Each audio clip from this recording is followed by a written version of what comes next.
Everyone, मैं संत कुमार मीणा, सहायक आचार्य श्री सांवलिया जी राजकीय महाविद्यालय मंडफिया। लास्ट वीडियो में हमने मुद्रा और निकट मुद्रा के बारे में पढ़ा था। आज इस वीडियो में हम मुद्रा के कार्यों के बारे में पढ़ेंगे। जैसा कि हमने पिछले वीडियो में पढ़ा था कि मुद्रा से पहले, मुद्रा का जब आविष्कार हुआ उससे पहले वस्तु विनिमय प्रचलन में था, यानी एक वस्तु के बदले दूसरी वस्तु दी जाती थी। लेकिन उसमें क्या है, वस्तु विनिमय करने में बहुत सारी कठिनाइयाँ सामने आती थी, बहुत सारी कठिनाइयों का सामना करना पड़ता था। इसके लिए मुद्रा का आविष्कार हुआ।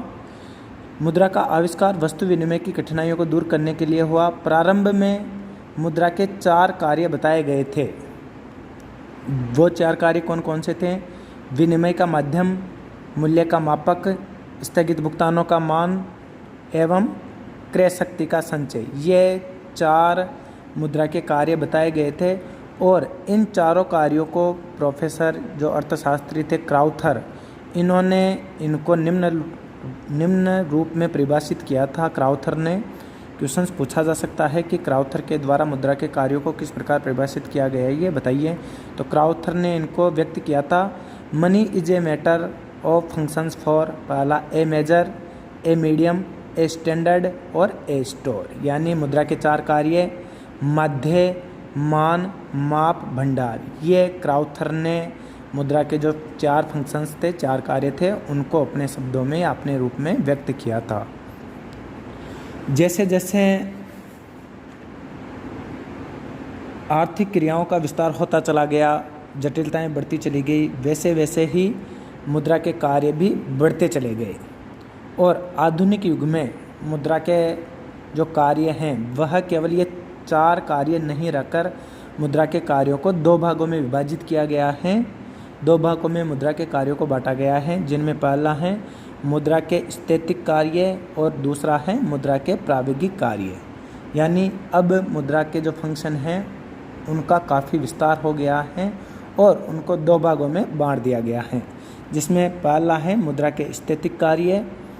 ये क्या होते हैं? मुद्रा के परंपरागत कार्यों को, जो मुद्रा के ट्रेडिशनल कार्य थे, ये जो 4 कार्य थे, विनिमय का माध्यम, मूल्य का मापक, स्थगित भुगतानों का मान और क्रय शक्ति का संचय, ये जो मुद्रा के परंपरागत कार्य थे, इनको मुद्रा के स्थैतिक कार्य कहा गया है। यह ऐसी स्थायी प्रकृति के कार्य हैं जो अर्थव्यवस्था का संचालन करते हैं।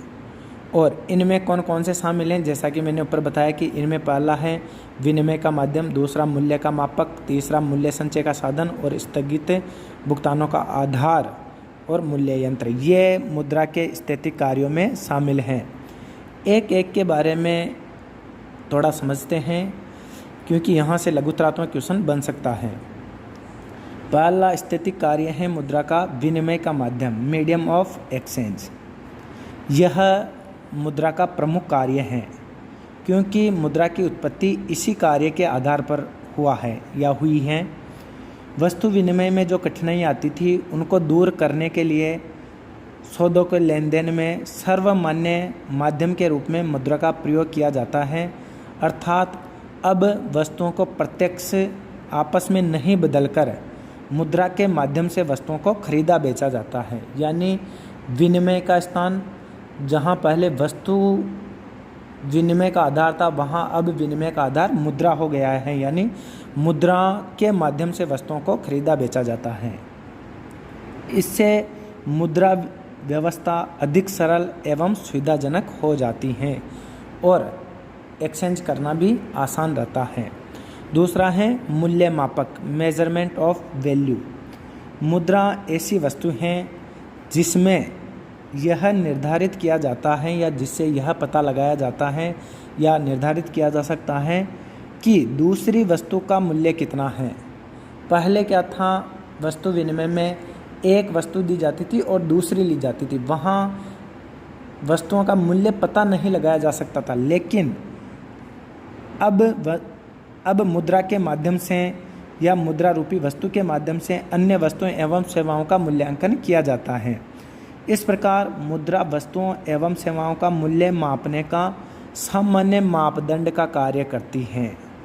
मुद्रा के माध्यम से मूल्य मापन अधिक सरल हो गया है तथा पारस्परिक मूल्य निर्धारण में आसानी होती है, यानी वस्तुओं का मूल्य निर्धारण करने में आसानी होती है। आसानी से प्रत्येक वस्तु का मूल्य निर्धारित किया जा सकता है। इससे पता चल सकता है कि कौन सी वस्तु सस्ती है और कौन सी वस्तु अधिक महंगी है।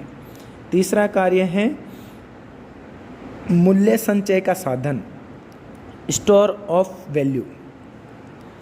मुद्रा के आविष्कार के बाद समाज को वस्तु के मूल्य संचय की सुविधा भी प्राप्त हुई है, क्योंकि वस्तु विनिमय प्रणाली में वस्तुओं का संग्रह ही किया जा सकता है।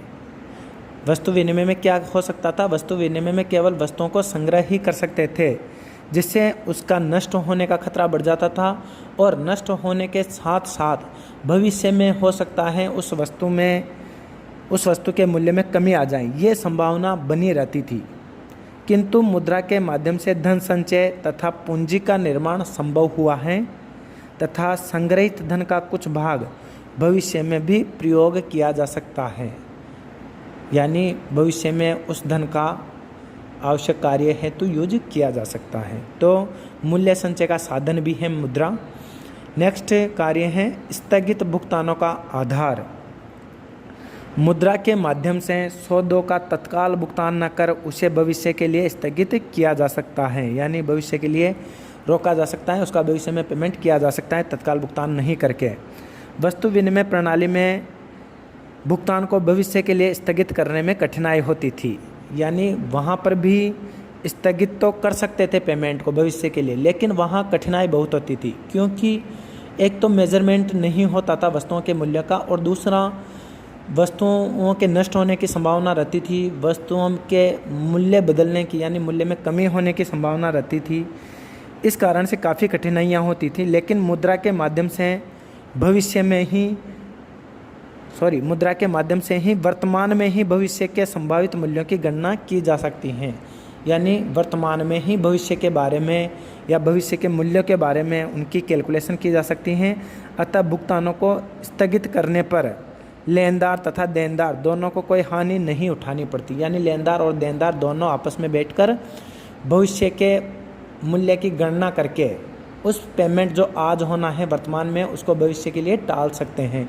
तो ये मुद्रा के माध्यम से ये स्थगित भुगतानों का आधार की सुविधा मिली है। वस्तु विनिमय में भी था ये, लेकिन उसमें कुछ कठिनाइयाँ होती थी।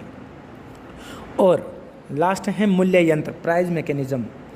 प्रसिद्ध अर्थशास्त्री प्रोफेसर मार्शल के अनुसार मुद्रा वह धुरी है जिसके चारों ओर अर्थतंत्र चक्कर लगाता है। ये डेफिनेशन काफ़ी बार कंपटीशन एग्जाम में पूछी गई है कि यह डेफिनेशन किसके द्वारा दी गई है। मुद्रा वह धुरी है जिसके चारों ओर अर्थतंत्र चक्कर लगाता है। ये डेफिनेशन किसने दी है? मार्शल ने दी है। इसको नोट डाउन कर लेना है। स्पष्ट है कि मुद्रा के माध्यम से अर्थव्यवस्था में गति प्रदान हेतु मूल्य यंत्र का निर्माण होता है, जो उत्पादन, विनिमय, वितरण की संपूर्ण गतिविधियों को प्रभावित करता है, क्योंकि उत्पादन, विनिमय, वितरण ये सभी एक्टिविटी मुद्रा से जुड़ी हुई हैं। एक स्वतंत्र अर्थव्यवस्था का संचालन मूल्य यंत्र पर ही निर्भर करता है। तो मूल्य यंत्र को भी इन कार्यों में शामिल किया गया है। ये मुद्रा के स्थैतिक कार्य हैं। यहाँ से लघुत्रात्मक क्वेश्चंस बन सकते हैं। नेक्स्ट वीडियो में हम मुद्रा के जो प्रायोगिक कार्य हैं उनके बारे में चर्चा करेंगे। धन्यवाद।